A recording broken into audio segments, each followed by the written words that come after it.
Here is the strange truth nobody talks about. Despite the smoking, despite the rationing, despite medicine that would horrify us today, people in post-war Britain were actually healthier than we are now. Obesity barely existed. Diabetes was rare. Heart disease rates were a fraction of what they are today. So what were they doing right? The answer is not complicated. It is embarrassing. Because everything that kept them healthy, we deliberately stopped doing. Here are 13 forgotten habits that made old Britain so much healthier than modern Britain. Before the car took over, walking was simply how you got around. In the 1950s, most families did not own a car. Even those who could afford one often kept it for special occasions. The result was that walking became woven into daily life in ways we cannot imagine today. Children walked to school. Mothers walked to the shops. Fathers walked to work. The average housewife covered 5.5 miles on foot every single day just doing her normal routine. This was not exercise. Nobody called it exercise. It was just life. You needed bread, so you walked to the baker. You needed meat, so you walked to the butcher. You visited your mother on Sunday, so you walked across town. The idea of driving half a mile to buy a pint of milk would have seemed genuinely insane. In the 1950s, bicycles were everywhere. Not as fitness equipment, as essential transport. Men cycled to factories in suits and caps. Women cycled to offices in dresses. Children cycled to school with satchels on their backs. Even shop deliveries were made by bicycle. There were cycle racks at schools, workplaces and shopping areas because everyone needed somewhere to park. The bicycle was not a lifestyle choice. It was how you got places when buses did not run often enough and cars were beyond your wages. A man cycling 5 miles to work and 5 miles home burned serious calories without ever thinking about it. By the late 1950s, as cars became affordable, cycling collapsed. What replaced those 20,000 daily pedal strokes? Sitting in traffic. Look at antique dinnerware, and you will notice something startling. The plates are tiny. Standard dinner plates in the 1950s measured around 8 or 9 inches across. Today, they measure 11 or 12 inches. That difference sounds small, but the surface area nearly doubles. And here is the thing about human psychology. We fill our plates. We always fill our plates. A portion that looked generous on a 1950s plate looks pathetically small on a modern one. The portions themselves tell the same story. A burger in the 50s weighed around 4 ounces. Today it weighs 12. A soft drink was 7 ounces. Today it can be 32. French fries were 2.5 ounces. Now they are nearly 7. We did not consciously decide to eat 3 times as much. The plates just kept getting bigger, and we filled them. There was no other option. Ready meals did not exist. In the 1950s, only 10% of households owned a refrigerator. Freezers were virtually unknown. Microwaves were decades away. This meant that every single meal had to be prepared from fresh ingredients bought that day or the day before. There was no popping a lasagna in the microwave, no ordering a curry on your phone, no grabbing a sandwich from a petrol station.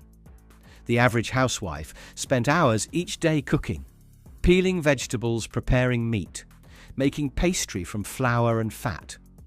The meals themselves were simpler and less calorie-dense, because elaborate rich dishes required time and money most families did not have. A typical dinner was meat, potatoes and vegetables, nothing more.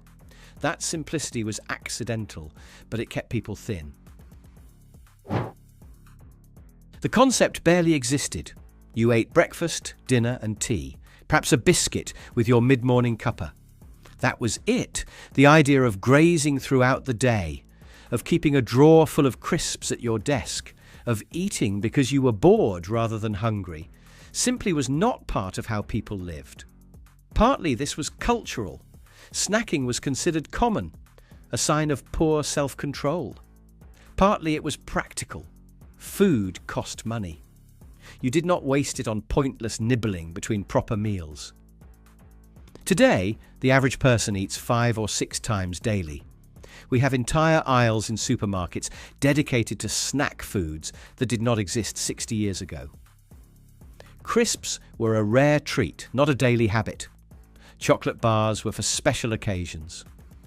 The calories we consume from snacking alone would have seemed obscene to our grandparents.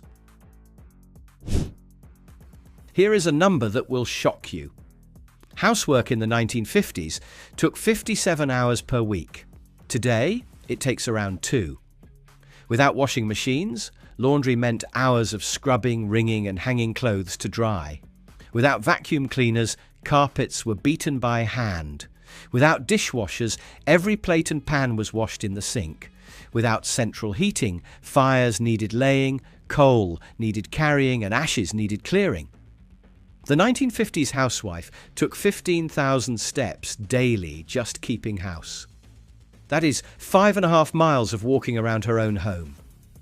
Modern appliances have given us back those 55 hours, but we have lost the exercise that came with them. The housewife of 1955 burned calories constantly. Her granddaughter burns almost none doing the same tasks. Central heating changed everything, and not entirely for the better. In the 50s and 60s, most British homes had no central heating. You had a fire in the front room and that was it. Bedrooms were freezing. Bathrooms were glacial. You could see your breath indoors on winter mornings.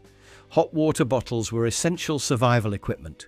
Your body responds to cold by burning calories to stay warm. Living in a permanently heated environment, as we all do now, means your metabolism never has to work to maintain body temperature. Studies suggest that rising indoor temperatures have contributed significantly to rising obesity rates. Our ancestors shivered through winter and stayed thin. We crank up the thermostat and wonder why we gain weight. Did your family have central heating growing up? Lifts existed, but ordinary people rarely used them. Houses had stairs between floors. Shops had stairs between departments. Offices had stairs between levels. Unless you were elderly or disabled, you walked up.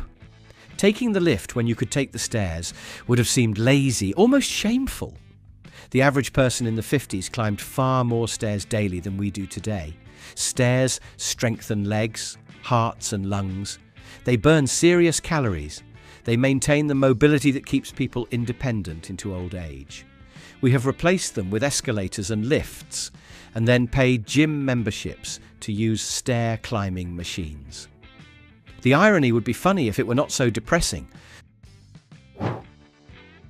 Meals happened at tables with everyone present. There was no eating in front of the television because many families did not have one. There was no eating in bedrooms or on sofas or walking down the street. Meals were events. The family gathered, food was served, and everyone ate together. When you finished, you stopped eating because the meal was over. Research consistently shows that eating with others leads to consuming fewer calories than eating alone. When you eat mindlessly in front of a screen, you lose track of how much you have consumed. When you eat at a table with your family, the meal has a beginning, middle, and end. The structure itself prevented overeating. We abandoned that structure and replaced it with grazing in front of Netflix. People in the 50s ate sugar, but they knew they were eating it. If you wanted something sweet, you put sugar in your tea or spread jam on your bread. The sugar was visible, measurable, obvious. Today, 2/3 of the sugar we consume is hidden in processed foods. Bread contains sugar. Pasta sauce contains sugar. Yogurt contains sugar. Things that taste savoury contain sugar. We eat vastly more sugar than our grandparents did whilst thinking we eat less. The processed food industry learned that adding sugar makes everything more appealing, so they added it to everything. A typical ready meal contains more sugar than a 1950s pudding. We never consciously chose to eat this way. It was done to us without our knowledge or consent. You ate what was available, nothing else existed. Strawberries appeared in summer and then vanished. Apples came in autumn. Sprouts belonged to Christmas.